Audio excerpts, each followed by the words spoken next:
जैसे जैसे तुम अपने इमोशंस को नोटिस करना और समझना सीखते हो कि वो तुम्हें कंट्रोल कर रहे हैं, तो तुम्हें नई समझ और आज़ादी मिलती है। मुझे याद है जब मैंने पहली बार खुद को उस इमोशनल ट्रैप से बाहर निकाला, तब मुझे लगा कि ये सच में एक आज़ाद करने वाला अनुभव है। पहले मैं हर सिचुएशन में तुरंत इमोशनल रिएक्शन देता था और कभी कभी इमोशंस इतनी तेजी से आते कि मुझे कंट्रोल ही नहीं रहता था। लेकिन जब मैंने जानबूझकर एक कदम पीछे लिया और सोचा कि शायद ये सिचुएशन मेरे साथ पर्सनल नहीं है, मैंने देखा कि जो एनर्जी मुझे रोक रही थी वो तुरंत दूर हो गई। उस फीलिंग को मैं आज़ाद कह सकता हूँ। हम अक्सर चीज़ों को ओवर थिंक करते हैं और उन्हें अपने ईगो से जोड़ते हैं। किसी ने कुछ किया और फिर हमारे अंदर गुस्सा, जलन, फ्रस्ट्रेशन जैसी भावनाओं की चेन स्टार्ट हो जाती है। बाहर तो हम शायद बहस करते हैं या रिएक्ट करते हैं, लेकिन असली एनर्जी हमारे अंदर होती है। यही एनर्जी हमारे डिसीजन, फोकस और प्रोडक्टिविटी को सीधे प्रभावित करती है। इसलिए मैंने समझा कि इमोशनल रिस्पॉन्स का असली असर हमारे ऊपर होता है। लॉजिक और रैशनल अप्रोच ही असली आज़ादी की पहली शर्त है। जब तुम हर चीज़ को शांत मन से देखते हो, तब तुम्हारे पास चॉइस आती है, रिएक्ट करना है या नहीं। तुम अपनी एनर्जी बचाते हो और क्लैरिटी बनाए रखते हो। अगर तुम ये रोजाना प्रैक्टिस करते हो कि रिस्पॉन्स देने से पहले पॉज करो और देखो, तो धीरे धीरे तुम्हारा नेचर ही बदल जाता है।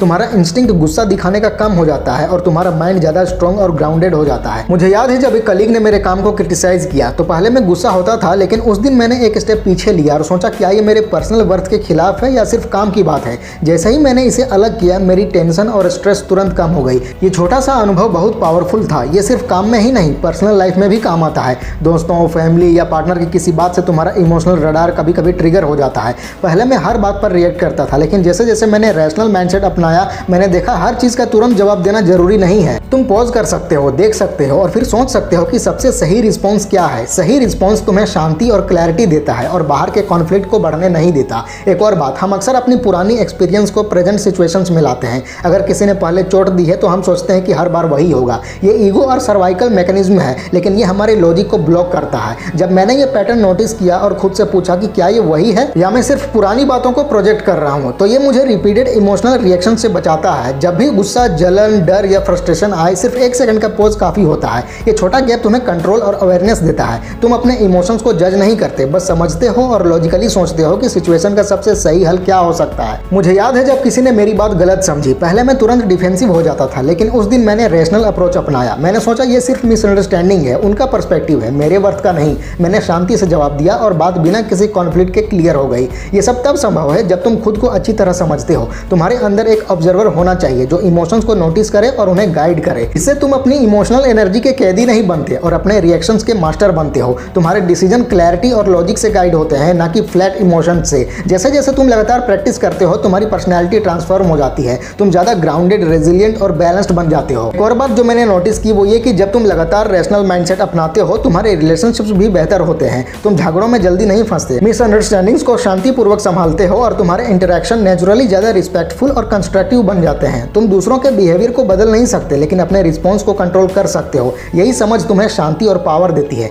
तुम्हें रियलाइज होता है कि तुम्हारी हैप्पीनेस और वेल बीइंग तुम्हारे हाथ में है, किसी के एक्शंस में नहीं। मुझे याद है एक और मोमेंट जब मैंने अपने इमोशनल माइंड को नोटिस किया और पॉज लिया। एक दोस्त ने कुछ कहा जो पहले मुझे ट्रिगर करता था और मैं डिफेंसिव हो जाता था, लेकिन उस दिन मैंने सिर्फ ऑब्जर्व किया, अपनी सांस और इमोशंस को नोटिस किया और सोचा ये सिर्फ उसका पर्सपेक्टिव है, मुझे रिएक्ट करने की जरूरत नहीं है। जैसे ही मैंने रिएक्ट नहीं किया, मैंने देखा कि सिचुएशन का असर कम हो गया। मुझे खुद पर गर्व हुआ क्योंकि मैंने अपनी हैबिचुअल इमोशन रिएक्शन को ब्रेक किया। ये छोटी प्रैक्टिस धीरे धीरे हमारे सबकॉन्शियस हैबिट्स बदल देती है। ये प्रोसेस आसान नहीं है। पहले तुम फेल होते हो, गिरते हो, रिपीट करते हो, लेकिन जैसे जैसे अवेयरनेस बढ़ती है, तुम ऑटोमेटिक इमोशनल रिएक्शन से बचने लगते हो। तुम नोटिस करते हो कि कब तुम्हारा ईगो ट्रिगर हो रहा है, कब तुम्हारा पास्ट एक्सपीरियंसेस प्रोजेक्ट हो रहा है और कब तुम अननेसेसरी एनर्जी वेस्ट कर रहे हो। तुम्हारा माइंड धीरे धीरे ट्रेन होता है और इमोशनल कंट्रोल स्ट्रांग होता है। ये कंट्रोल सिर्फ माइंड तक सीमित नहीं है, ये तुम्हारे बॉडी और हेल्थ पे भी असर डालता है। जब तुम इमोशनल ट्रैप में नहीं फंसते, तुम्हारा स्ट्रेस कम होता है, एनर्जी बढ़ती है और फोकस शार्प होता है। डिसीजन भी लॉन्ग टर्म गोल के साथ अलाइंड होते हैं। तुम समझते हो कि इमोशनल रिएक्शंस को ज़्यादा वेट देना प्रोडक्टिव नहीं है। रैशनैलिटी और अवेयरनेस ज़्यादा असरदार है। मैं ये नहीं कह रहा कि इमोशंस को पूरी तरह इग्नोर कर दो। इमोशंस इंपॉर्टेंट हैं, लेकिन उन्हें ड्राइवर नहीं बनाना चाहिए। तुम उन्हें ऑब्जर्वर की तरह नोटिस करते हो, उन्हें गाइड करते हो और फिर डिसाइड करते हो कि कौन सा रिस्पॉन्स सबसे फायदेमंद है। और ये अवेयरनेस और कंट्रोल तुम्हें एक एम्पावर्ड इंडिविजुअल बनाता है जो अपनी लाइफ के आउटकम्स को खुद कंट्रोल कर सकता है। जैसे जैसे तुम ये प्रैक्टिस करते हो, तुम नोटिस करोगे कि तुम्हारे सारे इंटरेक्शन और डिसीजन शांतिपूर्ण और कंस्ट्रक्टिव बन रहे हैं। तुम अननेसेसरी स्ट्रेस नहीं लेते, अननेसेसरी झगड़े नहीं पैदा करते और तुम्हारे अंदर एक डीप सेंस ऑफ शांति और संतोष आता है। तुम समझते हो कि अपने इमोशंस को गाइड करना एक स्किल है और ये हर जगह काम आती है, पर्सनल लाइफ, प्रोफेशनल लाइफ और मेंटल हेल्थ के लिए। मुझे याद है जब मैंने ये अपनाया, मैंने देखा कि एक शिफ्ट आती है। पहले मैं इमोशनली रिएक्टिव हो जाता था और एनर्जी वेस्ट होता था, लेकिन जब तुम पॉज करते हो और रैशनल माइंडसेट अपनाते हो, तुम्हें कंट्रोल और आज़ादी का सेंस मिलता है। तुम समझते हो कि तुम अपने इमोशंस के ऊपर हो, ना कि इमोशंस तुम्हारे ऊपर। तुम्हारा ईगो और पास्ट एक्सपीरियंस अब तुम्हारे एक्शंस को अपने आप कंट्रोल नहीं करते। ये एक एम्पावरिंग फीलिंग है जो लगातार तुम्हें बेहतर चॉइस लेने के लिए गाइड करती है। ये जर्नी लाइफ टाइम प्रैक्टिस है। कभी कभी तुम फेल करोगे, कभी रिएक्ट कर जाओगे, लेकिन हर बार ऑब्जर्व करना और अपनी अवेयरनेस बढ़ाना तुम्हें धीरे धीरे इमोशनल मास्टरी और रैशनल क्लैरिटी देता है। हर सिचुएशन एक अवसर है अपनी कॉन्शियसनेस बढ़ाने का, अपनी एनर्जी बचाने का और अपनी लाइफ को फ्री और एम्पावर्ड बनाने का। आज का मेन टेक अवे यही है कि पॉज करो, ऑब्जर्व करो और कॉन्शियसली चूज करो। तुम्हारे इमोशंस तुम्हारे ऊपर कंट्रोल नहीं करते। तुम्हारे अंदर अवेयरनेस और रैशनैलिटी का पावर है। तुम्हारे एक्शंस और डिसीजन प्रोडक्टिव और एम्पावर्डिंग होने चाहिए, ना कि इमोशनली ड्रेनिंग और एनर्जी कंज्यूमिंग। ये प्रैक्टिस तुम्हें नई दिशा और क्लैरिटी देती है। जैसे जैसे तुम ये लगातार अपनाओगे, तुम देखोगे कि तुम्हारे अंदर एक शांत, ग्राउंडेड और कॉन्फिडेंट पर्सनैलिटी बन रही है। तुम्हारे इंटरेक्शन ज़्यादा कंस्ट्रक्टिव हैं, डिसीजन लॉन्ग टर्म गोल के साथ अलाइंड है और तुम्हारे इमोशंस अब तुम्हारे सर्वेंट हैं, मास्टर नहीं। जब तुम अपनी लाइफ में सिर्फ इमोशन से रिएक्ट करते हो तो अक्सर तुम्हारे फैसले और एक्शंस लंबे टाइम में तुम्हारे लिए सही नहीं होते। तुम्हारे अंदर एक कांस्टेंट टेंशन रहती है, एक इनविजिबल वेट जो तुम्हारी हैप्पीनेस और क्लैरिटी को रोकता है। मैं तुम्हें एक और तरीका दिखाना चाहता हूँ कि कैसे तुम अपने लाइफ के पैटर्न्स को जान सकते हो और उन्हें बदल सकते हो बिना इमोशंस में फंसे। तुम देखोगे कि लाइफ काफ़ी आसान हो सकती है अगर तुम अपनी एनर्जी को सही तरीके से मैनेज करो। एक और बात मैंने नोटिस की है कि हम अक्सर सिचुएशंस का एक स्टोरी बना लेते हैं जो असल में मौजूद नहीं होती। जैसे सोचते हैं किसी ने हमें इग्नोर किया, डिसरिस्पेक्ट किया या हमारी एक्सपेक्टेशंस पूरी नहीं की, फिर हम अपने माइंड में एक नेगेटिव स्टोरी बना लेते हैं जो हमारे इमोशंस को ड्राइव करती है। मैंने तय किया कि अब मैं ऐसी स्टोरीज नहीं बनाऊंगा। अगर कोई सिचुएशन आए तो पहले मैं ऑब्जर्व करूंगा और फिर लॉजिकली एनालाइज करूंगा कि क्या सच में इसका इम्पैक्ट मेरे ऊपर है या मैं अननेसेसरी इंटरप्रेट कर रहा हूं। ये अवेयरनेस तुम्हारे रिलेशनशिप्स को भी बदल देती है। तुम देखोगे कि इंटरेक्शंस ज़्यादा काम और कंस्ट्रक्टिव हो गए हैं। तुम हर सिचुएशन में ईगो जस्टिफाई नहीं करते, अननेसेसरी आर्ग्यूमेंट नहीं बनाते। तुम समझ जाते हो कि लोग अपने पर्सपेक्टिव और अंडरस्टैंडिंग के साथ रिएक्ट करते हैं और उनका बिहेवियर तुम्हारी सेल्फ वर्थ नहीं डिफाइन करता। ये समझ तुम्हारे अंदर से पीस और कॉन्फिडेंस देती है। एक पर्सनल एक्सपीरियंस भी शेयर करना चाहता हूँ। एक दिन एक क्लोज फ्रेंड ने अचानक ऐसा किया जो पहले मुझे ट्रिगर करता था। पहले मैं इमीडिएटली हर्ट और अपसेट हो जाता, शायद रिएक्ट भी करता, लेकिन उस दिन मैंने कॉन्शियसली पॉज लिया, अपनी ब्रीदिंग और इमोशंस को ऑब्जर्व किया। मैंने सोचा शायद वो बिजी है या स्ट्रेस्ड है, ये मेरे वैल्यू का रिफ्लेक्शन नहीं है। जैसे ही मैंने असम्पशंस ड्रॉप की, मैंने देखा कि सिचुएशन का इम्पैक्ट मेरी एनर्जी पर लगभग जीरो हो गया। ये स्मॉल लेकिन पावरफुल प्रैक्टिस थी। एक और चीज़ मैंने नोटिस की कि जब हम कंफर्ट जोन से बाहर निकलते हैं, हम इमोशनली अनस्टेबल महसूस करते हैं। कुछ अनएक्सपेक्टेड होता है तो माइंड और बॉडी रिएक्ट करते हैं, फाइट, फ्लाइट या फ्रीज। ये नॉर्मल है, लेकिन अगर लगातार ऐसा होता रहे तो ये मेंटल क्लैरिटी और डिसीजन मेकिंग को प्रभावित करता है।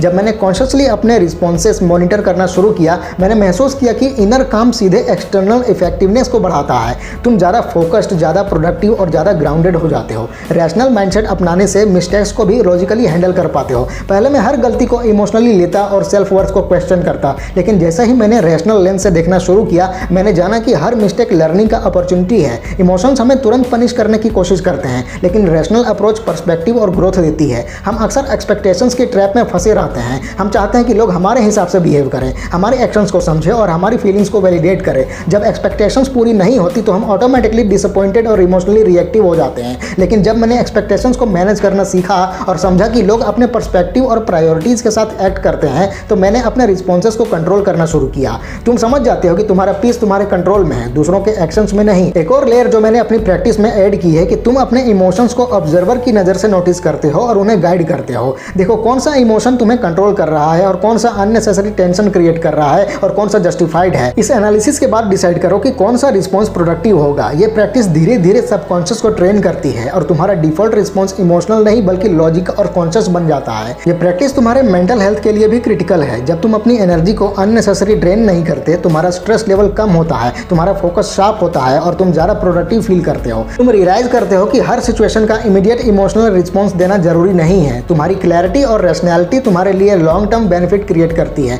तुम्हारे डिसीजंस अलाइंड होते हैं तुम्हारे गोल्स और वैल्यूज के साथ। एक और इंपॉर्टेंट इंसाइट जो मैंने गेन किया है वो है कि जब तुम अपनी इमोशनल रिएक्शंस को मॉनिटर करते हो तो तुम अपने बिहेवियर के पैटर्न्स को भी अंडरस्टैंड कर पाते हो। तुम नोटिस करते हो कि कौन से ट्रिगर्स तुम्हें रिएक्ट करने पर मजबूर करते हैं और कौन से सिचुएशंस तुम्हें अननेसेसरी ड्रेन करते हैं। तुम स्लोली अपने एनवायरनमेंट और इंटरेक्शंस को शेप करने लगते हो ताकि तुम्हारी एनर्जी और पीस प्रिजर्व हो। तुम समझ जाते हो कि तुम्हारा ऑब्जेक्टिव हर कॉन्फ्लिक्ट या सिचुएशन में सर्वाइव करना नहीं बल्कि कॉन्शियसली रिस्पॉन्ड करना और अपनी क्लैरिटी प्रिजर्व करना है। और ये अवेयरनेस तुम्हारे कॉन्फिडेंस और सेल्फ स्टीम को भी बूस्ट करती है। जब तुम नोटिस करते करते हो कि तुम इमोशनली रिएक्टिव नहीं हो और तुम्हारे एक्शंस और डिसीजंस कॉन्शियसली और रैशनली अलाइंड है, तुम खुद पे प्राउड फील करते हो। तुम रियलाइज करते हो कि तुम अपनी लाइफ के कैप्टन हो, तुम्हारे इमोशंस के गुलाम नहीं। तुम्हारी सेल्फ अवेयरनेस और रैशनल थिंकिंग तुम्हें एक एम्पावर्ड इंडिविजुअल बनाती है जो हर सिचुएशन को हैंडल कर सकता है विदाउट लूजिंग पीस और क्लैरिटी। एक और चीज जो मैंने नोटिस की वो ये कि तुम्हारे इमोशनल पैटर्न्स और हैबिचुअल रिएक्शंस का इंपैक्ट तुम्हारे लॉन्ग टर्म ग्रोथ पे भी होता है।